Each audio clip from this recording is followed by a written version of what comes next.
Welcome to Midnight Menu Plus One. I'm Ray Canada. And I'm Margo Moss. Midnight Menu Plus One is a food lifestyle show on the podcast network. It's NewOrleans.com. Tonight we're at the NOLA Brewing Tap Room in the Irish Channel. The tap room is NOLA Brewing's on-site watering hole, and they just moved into the new digs next door. It's bigger and better than ever. If you haven't checked it out lately, they serve NOLA's regular lineup of craft beer as well as 8 specialty brews you can't get anywhere else. The tap room is open 7 days a week, weekdays from 2 to 11 p.m. and weekends from 11 in the morning till 11:30 p.m. Well, so glad you could join us tonight. Each week on Midnight Menu Plus One, Margo and I invite a member of New Orleans restaurant and food community to have a beer with us, and we invite them to bring along their own guest, a plus one. We never know who the plus one's going to be. Sometimes it's a friend, a neighbor, a family member, a fellow restaurant colleague. Our special guest on Midnight Menu Plus One tonight is Colleen Rush. She has been in the print and online publishing industry for more than 18 years in New York, Los Angeles, Chicago, and New Orleans, and has written about everything from the life of the bonobo apes to caviar. She's the author of Mere Mortal's Guide to Fine Dining and the co-author of Low and Slow, Master the Art of Barbecue in 5 Easy Lessons. I cannot wait to talk to Colleen Rush. But before we do that, let's catch up on this week's culinary adventures. Margo, G, anything worth reporting to our listeners? Well, I ate a lot, but it was in Portland, Oregon. Ah. So I will just write about it. Too. Yes, it was fantastic. I was really amazed. I've never been to Portland before, and I'm in love with Portland, Oregon, and the food. I have a friend in Portland who's imitating the Man Who Ate New Orleans thing, and he's becoming the Man Who Ate Portland. He's doing it on his own, and he's eating at 800 different restaurants in Portland. But I learned they have more than we have, I think, overall. Well, it's a little bit bigger city than us. I have to say the food, even in the diviest, I mean, nothing is really divey there. Yeah. Everything is, but the food is incredible. Wow. In every place we tried. So. Oh, that's awesome. So where did you eat this week? I had so many. I mean, I'll just hit the highlights. But one is I was intending to go to eat somewhere on Magazine, Lower Garden District, and as I was walking past from home, I walked past Tracy's bar, and of course, yeah, we love the roast beef po' boy there. But this summer they've had oysters out there every day pretty much, and I got a dozen oysters for $10, and I was a little skeptical about the quality, but they were great. They were so good, just big and just the right amount of saltiness, and they were just terrific. And then I've been to Orania twice since our last show. In fact, I went there tonight for dinner. There's so many happy hour deals on a magazine. I don't know if you noticed, between like about Louisiana Avenue and down to about Jackson, seems like.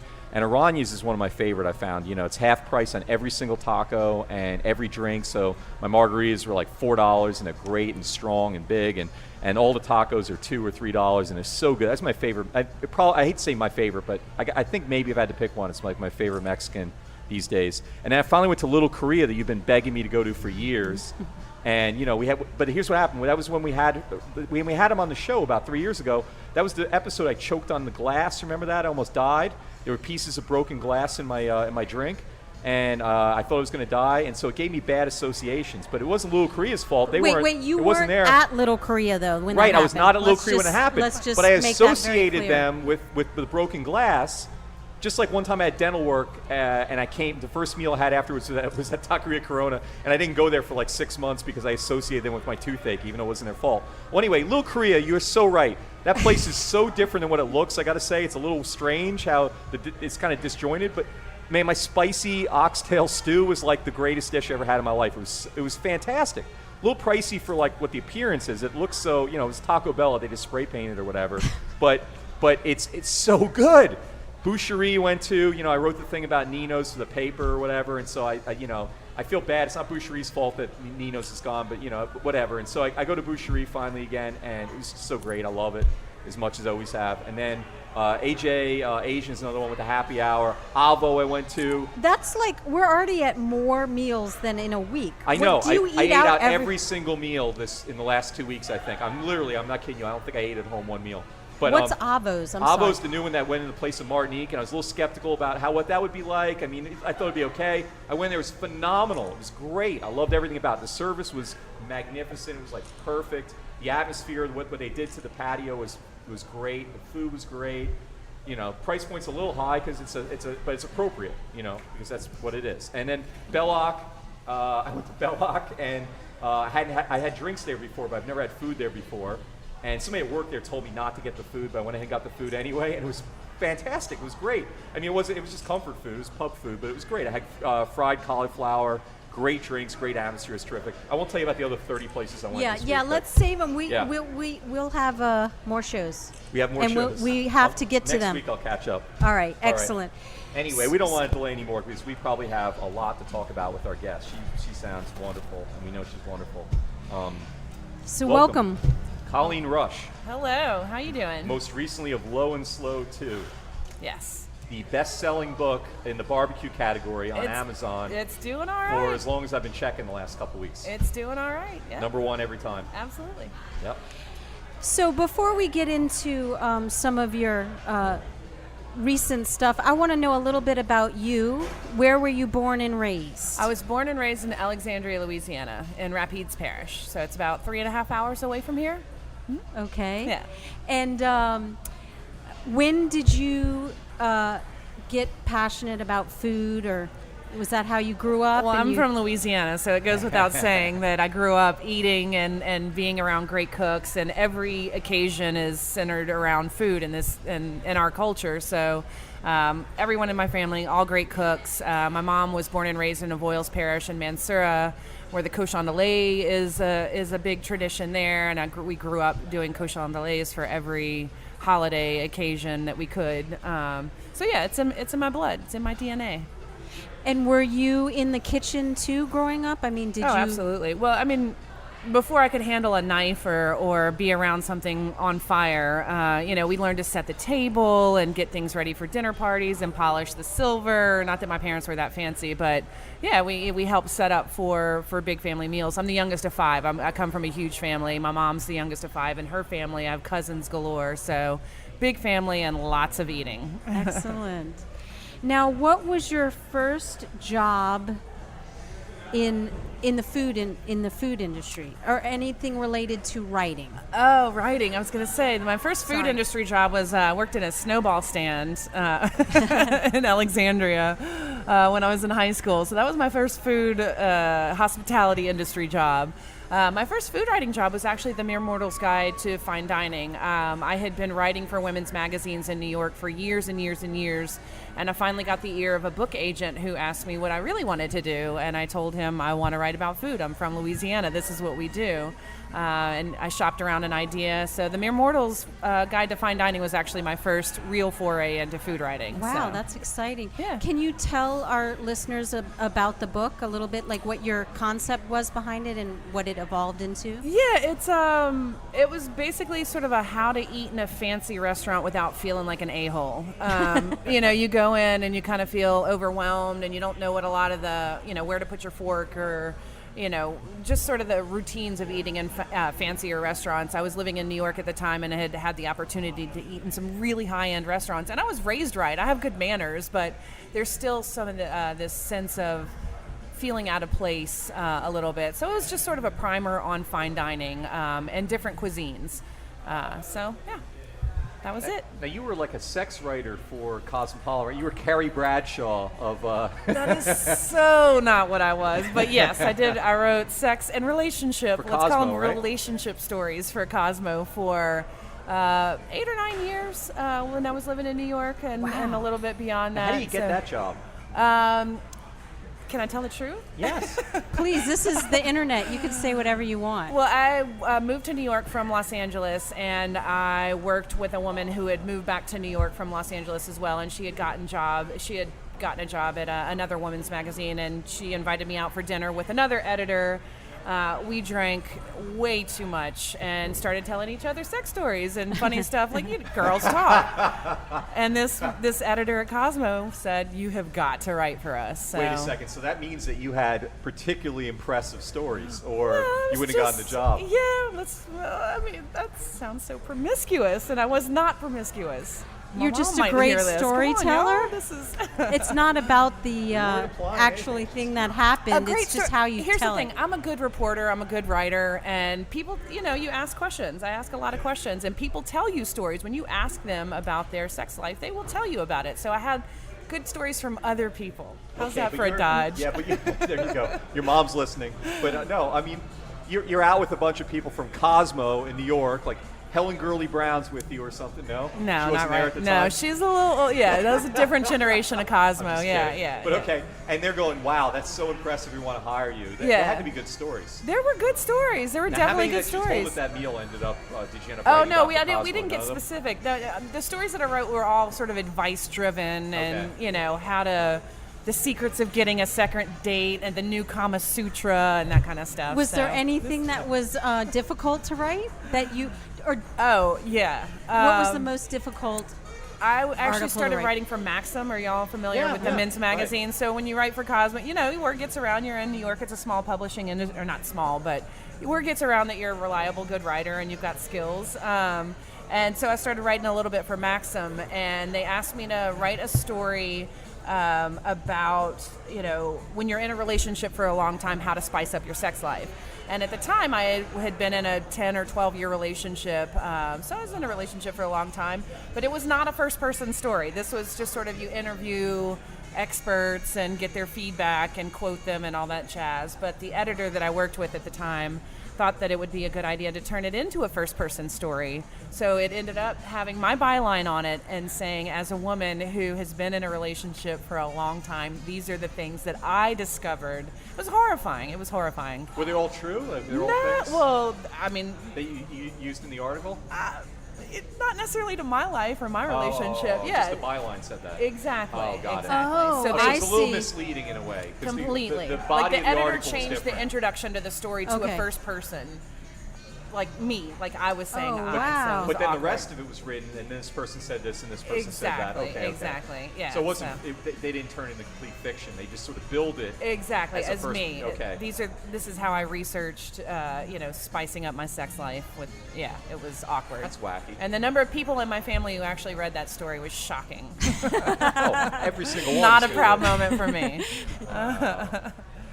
Well, I have a question about you said you were asked to write the first book, and an editor, I guess, kind of dictates what the subject matter is. Like in that article, does you come up with an idea and then it is fine-tuned by someone else For magazines or for magazines? yeah. And then, but I was gonna get to Yeah. for magazines. In magazines, you really you pitch ideas, and or an editor. At the point that I was at with Cosmo, they would come to me with story ideas and say, "We want you to write this." I was on contract with them on a monthly basis, so they would come back to me and say, "We want you to write this or that." So did you ever feel the need to like refuse something? Like this thing about the bonobo apes. Yes. What like That was fun. That was fun? That was an editor from Maxim before this other story Never heard came of out. a bonobo ape. Should I have heard of bonobo ape? Bonobo apes are monkeys that have an extraordinary sex life. What makes it extraordinary? There's some. This has been years since I wrote this story, but they have a communal way of living that involves a lot of touching, a lot of sex, frequently. Like within, I think the statistic is something like every 30 seconds, a bonobo ape will What? have some sort of like physical, sexually related contact with Do they get any another other work ape. done? I mean, do they gather enough food? Maybe that's why they're. Because I would think if they had that much sex, they would take over the ape world because it's they would have actually- lots more offspring. But maybe they starve to death because that's all they're doing. because that's all they're doing. Yeah, maybe But they don't so. care because I they're don't know. lost and in they're the not haze. just procreating. They're No, it's not all. I don't think it's all the sex act. I think it's sexual behavior. Let's put Huh. it that way. There's a lot of Fun. male on male and a lot of female on female. There's not. Now, where are these bonobo apes? New Jersey? Like, what's their natural habitat? Africa? I don't know. It's been years since I wrote that story. I'd have to reread it again. It's been a long time, Okay. but yeah, Okay, it's been a very long time. good question. See, Okay, thank you. See, listeners. I need to was rewrite my trying to- bio. I was trying to ask a question though, and I don't know how to phrase it, and it's not as interesting as that. But so when you come up with a book idea, like your first book, did you have the concept or they approached you and it evolved as you went along, or did you? But yeah, my agent asked me what I wanted to write about. I said food. He's like, you know, what do you want to write about? And I had some recent experiences at that point in fine dining that kind of felt like it resonated in a bigger way. So I pitched the idea of a book about fine dining, and Penguin picked it up. So yeah. And the current book that you co-authored, tell us a little bit about who you co-authored it with and that experience. So before I moved back to Louisiana to New Orleans, I was living in Chicago, and I was doing a little bit of food writing there and magazine writing, and I got involved with just kind of a food nerd community in Chicago, kind of like Chowhound, but a little bit more local to Chicago, and started hanging out with one of the organizers or one of the co-founders of this food nerd group. And he had a barbecue program that was very specific to the Weber Smoky Mountain, which is a very specific type of smoker. And he knew that I was a food writer and had an agent, and so he said he wanted to turn it into a book, so I helped him expand it to cover other types of cookers. So it was really when I met him, you know, I know about barbecue, but I really kind of ran through a systematic approach to barbecue through him.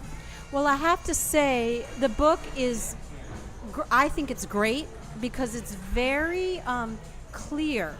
It's very helpful. I was looking at it with my brother, and he loves to barbecue, and he found information in it that was great for him, and he's been doing it a long time. But it was easy enough for me, who I'm not a barbecuer, I don't know how to grill, and it's set up so that you can cook 3 different kinds of ways, and it's so easy to understand. It's just amazing. And I think that's why the publisher came back to us for book 2 and said, do you want to do another one? The first one is done really well, and it's because I think a lot of books about barbecue are a little bit vague. You know, we're dealing with charcoal and fire, and it's very unpredictable. So it's a really systematic approach to barbecue, which makes it sound like kind of boring, but you really have to know how to control airflow in a cooker, whatever cooker you're using, to be able to control a temperature. And so many cookbooks, so many barbecue cookbooks tell you, you know, start a fire and get your cooker to run between 225 and 250, that low and slow zone. But how do you do it? So this book is really geared toward teaching you how to use your cooker and how to control the temperature in it, almost like an oven. You're basically using something very unpredictable like charcoal and fire and using it like your oven. So. Well, it made me feel almost like I was learning from somebody in my family, like someone would teach you. But it wasn't dumbed down or anything. I don't mean like that. Just it had a real good feeling for Very me. accessible, yeah, and humble tone to it. Yeah, but personal and things that you can only learn, I think, from doing something a long time. Right. That is handed down, like little guides. Right. So I thought and it was really neat. That is the premise of the book, is the more you do it, the better you get at it, the more you build your instincts for that type of cooking. Because it's not something, I think so many like backyard barbecue guys get into it, and it's all fire and caveman, and you end up burning everything that you cook or drying it out. And there's an approach to it that is nuanced and again, I keep using the word systematic, which sounds so boring, but it takes time. It takes time to build that. The guys that are doing great barbecue here in New Orleans, they didn't learn it overnight. They've been doing it for years. Well, do y'all get to test your food? I mean, did you on the book? Do you Recipe taste tests, everything? Yeah. We last summer I spent a lot of time in Chicago, where Gary Wiviett, my co-author, lives. I spent weeks and weeks at a time up there, and he came down here for a couple of weeks in July, mind you, and we cooked. Do y'all have parties, or is it just you and him tasting the food? I have a ton of family in the city, so yeah, we fed a lot of people for a good 2-week period here. Everything in that book was tested a couple of times, and a lot of them are Gary's recipes that he's done a million times, either on his own, or he's the pit master at a famous barbecue restaurant in Chicago called Barn and Company, so he's pretty well versed in the art. Well, I think I want to hear a lot more about that, but I think it's probably a good time to have your plus one jump in. Yeah. I'm dying to know who she is and why you brought her. I know. She's So been tell so us- quiet so far. Yes. I got to introduce her. Very mysterious. My plus one is Deb Cotton, Miss Deb Cotton. She is a friend of mine, a neighbor, a new neighbor-ish, about a year now. Yes. And What's up, she New and I, Orleans? Yeah, she and I worked together when I was the editor of NewOrleans.com. Deb covers second line parades and is Oh, wow. a wonderful writer and a wonderful documentary filmmaker. Thank you very much. Thanks I'm for also joining known us. on the street as Big Red Cotton. That's the moniker I've been blogging under for many years on the second line world. So Huh. thank you for having me. Now, Welcome. how did you get into that? Are you from New Orleans? No, I'm originally from Los Angeles, and I moved here about 5 months prior to the storm. I'd been coming back and forth for 15 years. I always loved the city, always knew I was going to move here. Finally moved here, then the levees explode, and I'm driven out like everyone else. And I was, mourning New Orleans, not really sure it was going to come back, online looking for any and everything that I could find from home. And I was shocked at the dearth of sort of videos and content about second line parades and Mardi Gras Indians, like these, street culture that you only see in New Orleans. And I began to panic thinking, if we don't rebuild New Orleans, this tradition, this culture is going to die, because no other city is going to let 1,000 black people take over the streets 4 hours every Sunday, for 9 months out of the year. It's not going to happen. So, but we came back and we rebuilt. And so I made it a priority. I was blogging at the time. I was getting picked up by national publications and, some international. I was doing some work for BBC. But I bought a video camera and I began going to second lines and I began filming them in 2008. And over time, I began to get a large following. I was at the time blogging also for the Times-Picayune for NOLA.com. And I was also very surprised that there was no one publishing the second line routes. And I thought that was odd, considering it ties up traffic for 4 hours every week. Even if that's not something you're into, that's something, it's a public interest you need to know. Yeah. So I started publishing the routes, and it just sort of blew up. The ratings were off the charts, and I knew I had something. And so it took off from there. So I blog for Gambit. I've been with Gambit now for several years. And I've been covering second line and street culture for about, 8 years. Now, Deb, maybe we should back up just a little bit. A lot of our listeners may not know about second lines and what they are. Can you tell us where the term came from, and Sure. just give a little summary of second lining? Sure. So second lines are hosted by what we call social aid and pleasure clubs. And these clubs date all the way back 150 some odd years. Started by black folks in neighborhoods. Back in the day, they weren't able to get life insurance or health insurance policies, for that matter. And so they came up with the idea of forming clubs and paying dues and using the dues to offset the cost of burying loved ones, for members. And they also use the dues money to host these annual parades. And so, there are about 60 clubs that are functioning at any given time every year. And they get permits from the city. And they're neighborhood-based organizations. Some are all men, some are all women, some are a mix of men, women, and kids. And it's just a great, fun event. It usually goes from like 12 to 4, from 1 to 5, and the clubs hire these bands, and they get these elaborate suits and baskets and umbrellas made, and the colors every year change, and it's kept a secret. So when they debut, the minute they come out of the door and the band is playing, everyone like goes crazy and wild, and then you take off into the streets and you're just dancing apart. It's like a moving block party for like 4 hours every Sunday.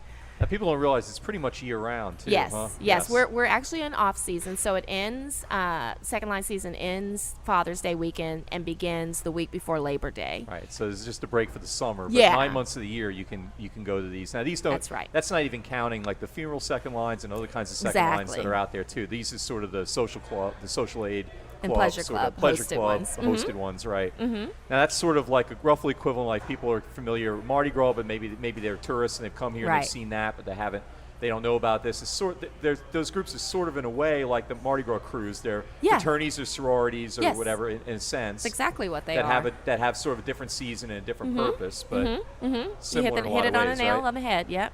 That's exactly what they are. So that is my passion and my love, and I write about other things. I've written for other publications outside of Gambit and the TP, but primarily what a great focally. job, though. Yeah, what it's a very fantastic fun. job. You get to hang out and do this in 4 hours every week. It's Yeah, amazing. I've built a great rapport with the clubs and with the bands, and they all, seem to appreciate it's sort of a public service, and I'm happy to do it. And it also gives them footage, if they are applying for grants or they're trying to promote their club to get any sort of, marketing or promotions. They have that footage, and so it's a good good time for me, and they get something, and everyone's happy. So now, probably you're like Dick Clark at the New Year's Eve ball drop or whatever, right? I mean, you're probably the best known presence to them, now for years. Yeah. But like, do you ever like tick them off? Like, is there anything you ever write that kind of annoys one of the clubs? Have you done that? without getting He's real messy. specific? He likes the dirt, like me. I wrote something once that ruffled some feathers. Like, keep it general so you don't piss them off again. Okay. But like, Well, what okay, would so be the I kind haven't- of thing that would annoy somebody? Okay, about what you so do? I've Maybe actually inadvertently or whatever. I'm sure that's not your purpose. I've enjoyed, knock wood, I've enjoyed great relations with all the clubs. I haven't had any problems, but I have had a little dust-ups with one of the bands. Things happen. There's a difference between street culture, what happens in the hood, and then what happens at a show. That's, when there's a cover charge and there's an audience or there's tourists, So there was a kind of a thing going down where one very well-known popular band was having some crises and some issues internally, and there was another band that was taking that opportunity to try to show up at their gigs and blow and embarrass them and try to get a name for themselves by showing that they were, quote-unquote, a better or stronger band. And so it came to a head at one of the parades, and because I knew all the backstory, I knew all of the players, I wrote about it for Gambit. And it kind of backfired on the band who had been trying to come up on the shoulders. One. Yeah, Okay. yeah. And, that's actually an element in band culture, like these, Grambling and all of these universities that have bands, there is definitely like a competition thing between schools, and a lot of these musicians come through that culture. So, in a way they kind of look at it as friendly competition, but there was an element that was a little kind of tawdry, I felt, taking advantage of, this one group that is so beloved around the world because they're having, like a hard time, and using that to try to build your name. And so I wrote the story, and the members, especially the leader of the band, was really upset because he thought it was going to make him look bad nationally and locally.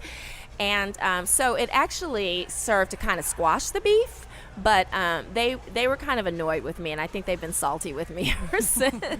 But it's whatever, and those things, again, like, New Orleans is built on secrets and mystery, and those things, historically have never been reported on. And here I am, coming from LA, the land of like Hollywood and reality TV, and I'm putting people's stuff on Front Street, so it's a little like Second line confidential. Yeah, exactly. I gotta use that. Yeah. Interesting. Yeah. So y'all met through work before, and now you are neighbors. Yes. And we live directly across the street from each other.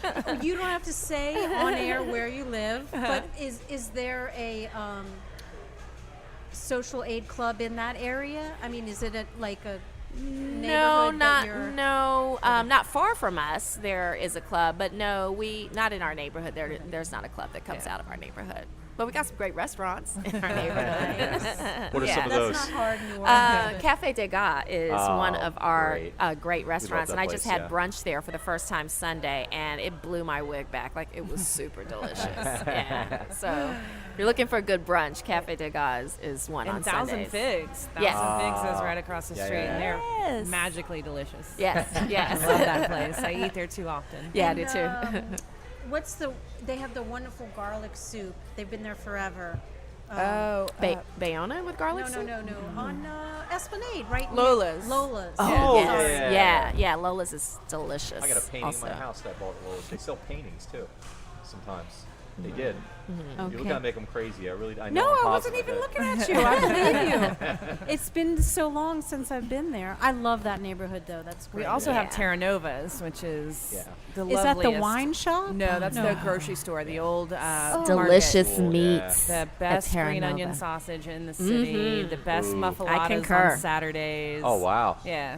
Did not know You that. got to get there early to get them. They only make a set number of them, and you have to get there early enough to get one on Saturdays. Yeah, it's one of good to those know. old-fashioned New Orleans little stores, little market that you kind of have to be in the know. But they have fresh meat, and just it's exceptional. I mean, they sell other things, but their meat is what they're kind of known Family for. run. They've been around for like 90 years. I Old think Italian they just family, I celebrated. think, Yeah. right? Yeah. The Yeah. dad and the son run the Yeah. the butcher counter in the Cool. back, and the mom and the daughter-in-law are at the register in the front. It's a lovely They call all the place. neighbors by their first name or Miss Oh, So and so. nice. You know, they know everyone. It's really precious. Very cool. What about the pharmacy that used to be there? LeBlanc's, yeah. It's still there? It turned into a tutti frutti yogurt. Oh, no. I know. That was short-lived. Oh. No Not offense. even Oh, a the pharmacy Tutti Frutti chain, didn't even make it? No, and there I just saw a sign to go up. It's going to be Bayou Breakfast. We need a breakfast place in that neighborhood desperately. So Yeah, we do. it's going to be some sort of a breakfast Yeah. place. Somebody's got to make a. There's the book of all the bygone movie theaters in New Orleans. Used to be over 100, and somebody's got to do that for drugstores. It's down to one now, I think. Castellan's is like the last It is neighborhood on Oak. drugstore, Yeah. independent drugstore, I think, in the whole city Yeah. that I know I of. wouldn't be surprised. Yeah, LeBlanc's maybe is there's great. one or two others, and I don't mean to leave anybody out, but I mean Yeah. that's the only one I can think of. Yeah. It's all Walgreens and CVS's now, and it looks exactly like, Illinois or whatever. Well, I think we have to take a break for our sponsors. Oh, yeah. Real quick. I knew something was coming. So, Why don't we do that? Margo, thank you tonight to the NOLA Brewing Tap Room, the watering hole of the NOLA Brewing Company on Chapatula Street in the Irish Channel, where you can get all of NOLA Brewing's beers, plus another 8 specialty beers you can't get anywhere else in these great new digs. If you haven't been to the new location here next door, you really got to come down and check this out. As great as it was before, it's even cooler now. I love this. okay, and let me tell y'all about our friends at Petite Pet Care. While you're at work or on vacation, you don't have to board your pet. He can stay in the comfort of his own home. For loving care when you're not there, Petite Pet Care. Find them at petitepetcare.com. Think we should go ahead and do the off the menu while we're at it? Sure. Okay, guys, this is a part of the show where we ask you even worse questions than you've been asked previously. That you wouldn't be asked in a job interview or anything like that. Oh, my so, favorite kind. Good. Colleen, let me ask you, what is your guiltiest lowbrow food item that you ingest regularly? I don't consider any food lowbrow. I love everything. I'm an equal to opportunity eater. Spam. Spam's not lowbrow to you. No, I will eat some. Oh, that's a good example. No, you know the liverwurst that comes in the tube? Yeah. The Brunschweger or whatever. I don't know how to, Disgusting. Absolutely it is disgusting. horrible. It's like the poor man's pate. I love it. That Poor on a- man's pate. What that do on you a do? try You that. put it on a saltine? Oh, so good. Yeah. I got to get on that. That's got to be nostalgic from your childhood or something. It totally is. Yeah. And I remember when, you know how they're tied at the end, they're kind of gathered. With the little metal clip? or Exactly. whatever? My mom would cut it and there's 5 kids in my family, and getting the end where you got to like eat the little part at Piece the of plastic? The well, butt. not the plastic, but you get the butt end of It it. held the most. It had a little crinkles in it that Yeah, held there was some something extra about it. flavor. I don't know what it was, but we fought over that. I don't. Some You know, kids that- fight over the batter, Yeah. the whippy thing, to and lick the spoon, lick to lick the whisk. Yeah. Yeah. Well, this is actually really helpful to me because you've been getting me so hungry through this whole thing, and I already had dinner, and I eat about 5 times as many calories on a regular day than I should, and I'm always constantly figuring out what to do about it. And now you've destroyed my appetite with that. There you go. Yeah, it's Poor man's gone. pate. It's gone. You're- The you poor know- man's pate. No? If we It start looks getting like into cat barbecue food, again too. later in the show, can you just do me a favor and just yell out liverwurst every few minutes, please? That's so gross. It does look like cat food. Cat food, yeah, exactly. It does. Oh, In a That's tube. great. cat food in a tube. Wow, people pay for this, and you do too. Okay. love it. Well, All right, Deb, just a couple just real fast binary things. You pick one or the other, okay? All right, okay. So this is easy. Cafe du Monde or Morning Call? Ooh, Cafe du Monde. All right. Sorry, Morning Call. Can't read my own handwriting here. NOLA Smokehouse or The Joint? That was going to be for her, but I want your answer. I guess the joint. The Joint, Since I've okay. not experienced the smokehouse, unfortunately. Okay. Oh, you haven't been to a smokehouse yet? I have not. Oh, maybe we should talk about that in a minute. Yeah. Okay. Clancy's or... Ooh. I haven't finished. Ooh, I got a visceral response. I guess we know your answer. Clancy's or Commanders? Clancy's, honey. They've got the Wow. brie on the fried oysters. Oh, my Lord. All right. Landrew or Nagin? Well, I'm going to say Landrew. That's the popular answer. Yeah. May not be the best. Right. Casamentos or Felix? Casamentos. All right. Yes. Good answers. Yeah, There weren't any that wrong was answers there. pain-free, except Yeah. the mayor question. Maybe the mayor. You'd think All that'd right. be easy, but No. So let's ask some. Oh, we got onto the barbecue subject. Yes. If you weren't a barbecue expert, you definitely became one while writing the book. That's for sure. Definitely. So a couple things about that I'm curious about. One thing is I noticed when I got to New Orleans, people consider. I mean, I've only been here 10 years. It'll be 10 years next month. But Only 10 years? only 10 years. So that means I'm just barely scraping the surface. I'm trying as hard as I can, going as fast as I can. I feel like I'm complete beginner. But I'm doing this show mostly to try to catch up faster, mostly. But one thing I noticed right away was in my ignorance, I thought, oh, Southern City, and then I noticed there was like no sweet tea here. None of the white people voted Republican. There was no Southern accent. And then one of the things I noticed that didn't make it Southern either was like hardly any barbecue. Hardly Right. any barbecue. Right. When I got here, the Joint was the only barbecue place that when I asked, where can I get barbecue? I mean, back in Jersey, I had lots of barbecue places. I couldn't find any place, really. But were they Now- good barbecue places? Well, this is another problem. I know I have a very unrefined palate in barbecue. But like I like most of it. Right. But people are so specific about their barbecue, it's insane. Like Absolutely. you insult people, nice people get crazy over like, no, just because it's Memphis and they love Kansas City or Yes. whatever, and Yeah. they can't like anything else but their style, and there's like, so I guess what I'm getting at is now it's not like that. There seems to be a lot of barbecue places, and from most people's view, not just mine, who likes everything, but like a lot of discerning palates are claiming the explosion of barbecue in New Orleans. It seems like it's really growing a lot. Yeah. And what are some of your favorites? Like NOLA Smokehouse, for example, is one That's that a lot of people that's love. my top pick. That's my your top number pick. one. That's my number I love one, too, Rob. think, I maybe. love Well, what there's he a lot does. of other good He ones, does too, it. He's serious about it. He's a little crazy about it even. Oh, yeah. But I love what he does. I think the Joint is excellent. That would be All right. my second pick Right. too. Those would be my top two. And I love McClure's. I mean, Right. here at the tap room. I'm so excited. I don't know if our wanna see listeners he's know this. here. This is a new development. Yeah. Neil McClure is now serving his barbecue. It's actually all being made here at the tap room, and even for the original location, and they're serving it all here. I believe the whole menu, right? Pretty much, isn't it, or no? I'm not sure. I don't We'll know. have I to haven't been yet. I get the haven't been. I was menu hoping and- I he's know they have here brisket. tonight. That's what I go for first. and then, Yeah, he's a lovely guy. So, but Any other ones you like? Um, I won't ask any specifics in case you don't like let's some. just stick to the top three Okay, good okay, ones. okay. Keep it positive. Yeah, well, no, I think that would be my top three. But I too, do yeah. love NOLA Smokehouse, and he had such I feel like not a rough start, but a slow start. It's Well, he's crazy. You went to an area, like a place that didn't have, I don't know, it wasn't like a place you thought of as being a place that was a mecca for people to look right. for you there. You mean the first place in Fat City, or the one he's No, in I now? meant when we moved here, like Yeah. it was a no little, sign, or yeah, a and it was- sign burned into the. and it's the close fence. to the other stuff in magazine, but it's like 4 or 5 blocks off the Right, beaten path, so you don't right. see it, and it's above Chapatulas. But then he sleeps there. We have him on the show. The guy He has proven that he sets his alarm every hour perseverance. all night long, and he gets up every hour to feed his thing, and then it takes him 15 minutes, and he goes back to sleep for 45 minutes, and then he does Yeah. it again. And this is how he lives 5 days a week. God, he's insane. Crazy man.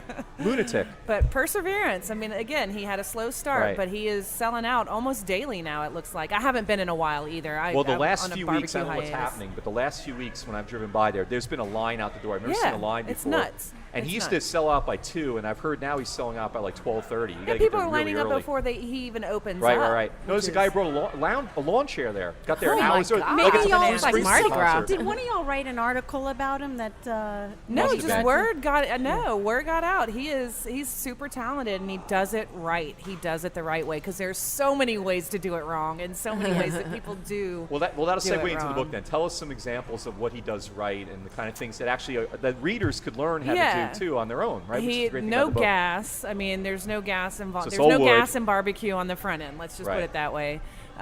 He does it low and slow. He's got these gorgeous. I mean, I don't know if y'all have seen the cookers that he uses. They're beautiful, beautiful, and no shortcuts. He uses good meat, and it takes a long time. And the thing with barbecue is. Barbecue restaurants in particular, I think a lot of them are guilty of holding meat. Like you make a ton of it the day before and Yeah. you use it for the rest of the week. He does it. I mean, he sells out, and that's his business model. And he Right. might not make as much money as he could if he did it the other way, Right. but he does it right. He does it right. Yeah, that's interesting. That was actually something I written down. I wanted to ask you about. I was reading again this last week on your Facebook about, or on the book's Facebook. Uh-huh. I assume you wrote this on rested meat and all that kind of stuff. What Oh, you yeah. do. Explain that. That was really educational to me. Like, I guess there's a classic problem with, with what you do with the meat after it's done. Right. In restaurants, you have these warming ovens that you can Right. hold it for hours and hours and hours, which you kind of need to on the restaurant level. Like can overcook or dry it out. Right. But on the backyard level, you still, if you're going to babysit a brisket for 12 hours, chances are you're not serving it right after you take it off the cooker. You need to let it sit for an hour or two. I cook during Jazz Fest. I do, 9 to 12 racks of ribs during Jazz Fest, but I don't want to be there. I want to be out at the fairgrounds at Jazz Fest, so I cook and then I want to hold the ribs for a couple of hours. So it's that cooler technique that was Yeah. in that story that you're Yeah, I mean, it referencing. actually, you claim that it actually can even improve the meat in its first couple hours, right? It I mean, steams it's not. a little bit. I mean, it's a little bit of a cheat. There's a little bit of a cheat involved in Right. it because you're wrapping it in foil, which the meat kind of it steams itself a little bit, Right. so it gets a little bit more fall off the bone, which is not my preference. But it keeps it warm versus having to reheat it, versus coming down in temperature and then having to Right. reheat it. You don't So want tell that. us a little bit about the cooler technique. I mean, I cut you off. Yeah, What no. were you gonna say? So you take an ice cooler and you Gary's technique. He taught this to me. You boil water and you dump hot boiling water in the cooler, and then you dump that out, and then you fill it with towels, and then you take whatever meat you've cooked, wrap it in foil, and throw it in the cooler as quickly as possible while it's still kind of hot, and it will hold that heat for. I mean, I've gone 3, 4, 5 hours, and it holds a good steady temperature because you've heated up the cooler instead of icing it down and it holding the cold temperature. It holds the heat. But it keeps it moist. Yeah, it does. Because Excellent tip. the worst thing you can do to barbecue is let it cool off and then reheat it. That's what dries it out. Yeah. Okay. So. That's a little bit like Chinese takeout. What you do with the Yeah. rice. Yeah, that's so it's true. never the same again, Trust right? the rice. Yeah. You can't put it in the fridge and then try to heat it up again. It's impossible. Yeah. You Better gotta to throw eat away. it cold even. Yeah, exactly. A little Exactly. congealed. Yeah. Deb, I want to ask you a question about the second lines and the social aid clubs. What, when you were first learning about it and maybe getting more involved and getting to know people, what was the most enlightening or moving thing that you experienced about it? Oh, wow. Well, I mean, there's so many, but I guess one group that I am just so thrilled by and wowed by is the Young Men Olympians. They are a second line club that come out of Central City, and they just had their 130-year anniversary. Wow. And that is phenomenal. Incredible. Yes, and they have at least 5 divisions. So it's a really large club, all men, all black men, and they range in age from their 90s to 1-year-old. So, and they do a lot of community service. And, the men are just, I know a lot of the members, and they're just upstanding citizens. They move quietly through, New Orleans. They are working class guys, a lot of them. A lot professional too. But community service is a huge part of and maintaining tradition. And they host 2 parades a year. Actually, they have an anniversary parade in September, and then 2 weeks later is their full 4-hour parade. So, you're not going to get that anyplace else in the United States. Yeah. And I'm Black and Jewish. My father's Black, my mother's Jewish.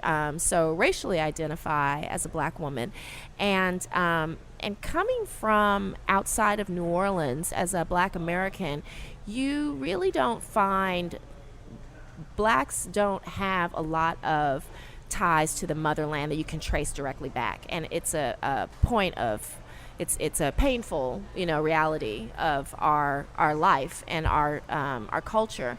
But here in New Orleans, there are so many traditions and rituals that are directly that you can trace back hundreds of years to the motherland, through slavery, through the various trials and tribulations. But when you have a club like this that's been around for 130 years, and they can document their history and what they've done for the community, and they still are pumping, going strong these many years, I mean, it gives me such pride. I'm not from here, I'm not a man, Black man, but I still feel a lot of pride what these guys are doing. So. Yeah, so it's Congo Square and Zulu, Right. and New Orleans is just rich with a lot of deep Black culture. There's Black culture in other cities, but it was like, for example, Detroit was mostly, the Black culture was built recently there, really. Right. It was all immigrants from the South that came in the less than 100 years and built a wonderful culture there, but it was new. And it seems like Black culture in New Orleans has some aspects of it that have really deep roots. Right. That are as old as the white culture. Right. You have St. Augustine Church. You have Treme, which is 300 years old, the oldest Black neighborhood in the country. Right. So, yeah, there are a lot of oldest beautiful Black newspaper in America, continuous newspapers here. I mean, it just goes on and on and on. There are a lot of Only touchstones in Black Catholic culture University here. in America. Yep. Again and again, just all these sort of deep, rich institutions. And there's a way here that other cultures, white culture, Vietnamese, that appreciate and participate in Black culture and revere it just as, so there is a respect and an acknowledgement here and a sharing that you don't see in other cities. Yes. And so it's really heartwarming. It's one of the things that I love, of the many things that I love about living here. Mardi Gras Indians would be another one. Yes, The baby absolutely. dolls. I mean, Yes. we could spend a 4-hour show just listing out, not even Absolutely. explaining all these things. Yeah. But like you're alluding to, these are also, they have their own aspects where it's their own thing behind closed doors, but then they have a public face to it too, Right. where they're sharing it with the world. Right. And so the that's very New analogy of Orleans. sororities and fraternities breaks down at that point because almost all of fraternity and sorority life, at least as I experienced it, is sort of like for yourself, other than maybe your parties, And for this, it's mostly out in the streets and and open to the public to be a part of it and sort of join and in. celebrating with people, and it's not exclusive or Right. I mean, that's sort of parading culture in general, in that whether it's Mardi Gras cruise or what we're talking about here at Second Lines, the members are spending a lot of money, and a lot of times they don't have a lot of Thousands of resources. dollars. And they're spending. I mean, Mardi Gras Indians are spending thousands of hours and thousands of dollars to make costumes, and they're people mostly of pretty humble means. To throw a free party for the world that's not giving them anything back, but just enjoying it. They're giving their joy, that's it, and giving their participation. It is. It's the opposite of the Macy's Day Parade, where it's basically a big advertisement to suck you in, and this is the participants giving of themselves sacrificially to and that really cool. Spirit of benevolence, it really is so prevalent in the parade experience itself. I mean, you've got 1,000 people moving in unison, this band, everybody's partying and bumping into each other and drinking and smoking and whatnot, and people never squabble with each other over stepping I can't tell you how often my feet are stepped on during these parades, but you don't get people beefing about that. You bump into somebody, you touch them, familially or affectionately, and they touch you back, and you just move on. Like, when I go back to New York, if I'm like look like I'm about to cut somebody in line for a bagel in the morning, I think I might get shanked. destroyed. Yeah, right.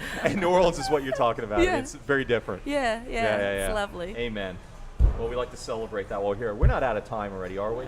Yes, I think we are, well, we have this like internal clock. We can just feel it. That went so fast. Yeah, I know that went lightning fast. Wow. Well, our special guest tonight on Midnight Menu Plus One was Colleen Rush of Low and Slow 2 most recently, and a lot of other endeavors, of course, too. And her plus one was Big Red Deb Cotton. Yes. You can find out more about both of our guests by following their links on our website. It's NewOrleans.com. You want to put in a plug for each one of those while we got you? You can follow me on Twitter at Food Rush. You can follow me on Twitter at Big Red Cotton. Big Red Cotton, Cotton like the fabric. like the fabric, and Food Rush. Yes. All right. And thanks to Petite Pet Care and the NOLA Brewing Tap Room for the awesome beer this evening. And have we mentioned that the NOLA Brewing Tap Room is open 7 days a week? You can come here anytime, or you can join us back here next week for another Midnight Menu Plus One. Thank you, Deb, and thank you, Colleen, so much for joining us. Thank you for inviting us. Yeah. It was very fun. And we look forward to seeing our listeners again next week or speaking to you. Till then, I'm Ray Canada. And I'm Margo Moss. Good night.